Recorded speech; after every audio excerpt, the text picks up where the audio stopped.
calm down now and stop this senseless war. It will only get worse." With these words, Donald Trump addressed Putin just 2 days after his inauguration. The US president posted on his social media warning Moscow that if the Kremlin refuses to sign a peace agreement, it will face harsher sanctions. Trump's stance aligns with Kyiv's. As Ukrainian President Volodymyr Zelenskyy stated in an interview with Italian journalist Cecilia Sala for Il Foglio. He is sending a direct message right away. He's not just issuing a warning. He is clearly stating that he truly wants to end the war. A lot depends on what we have and what kind of just peace we can achieve, as well as whether Putin even wants to end the war. In my opinion, he does not. And I think Trump understands all these challenges. He is simply saying that it must end because things will only get worse. And when he says worse, he is addressing Russia. I think this is a strategy, and I actually find it appealing for today.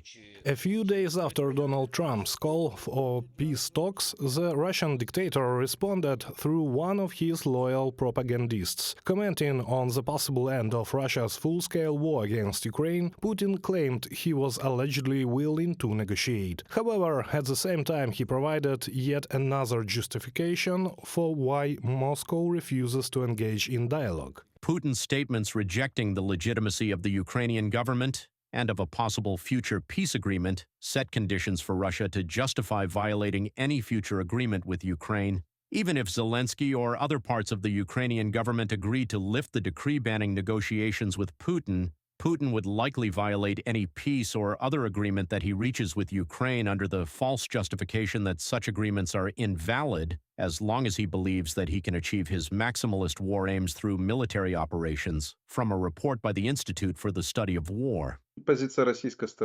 The Russian side's position is quite clear. They are trying to appeal to Trump by mimicking his rhetoric. We heard Putin's statement, but a key marker here is Russian propaganda itself. At first, they fiercely criticized Trump after his ultimatum to Putin, launching a wave of attacks against him.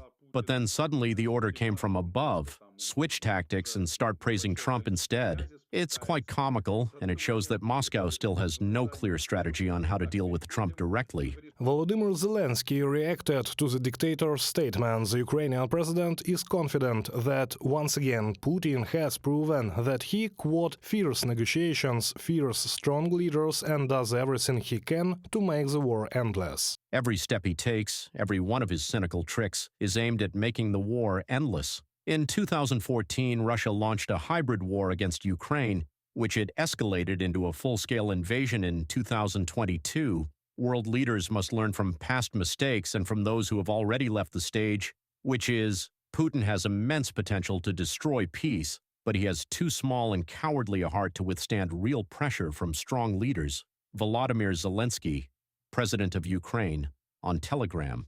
Putin will continue to maneuver because stopping the war would be disastrous for Russia's economy. However, Trump may be able to force him to the negotiating table by the end of 2025, argues political analyst Ivan Preobrazhensky in a comment to Current Time. The reason is simple. Russia's economy relies heavily on its inflated military-industrial complex. If the war ends, this economic bubble will burst. Those employed in the military sector will lose their incomes, while other industries are closed or on the edge of bankruptcy due to the Kremlin's policies. Meanwhile, historian Dmitry Dubrovsky believes that ending the war is not in Putin's interest because peace would force Russian society to confront the real problems accumulated over his 20-plus years in power that have only grown more severe. Reported by Serhiy Kulias, Larissa Petruk, UATV News.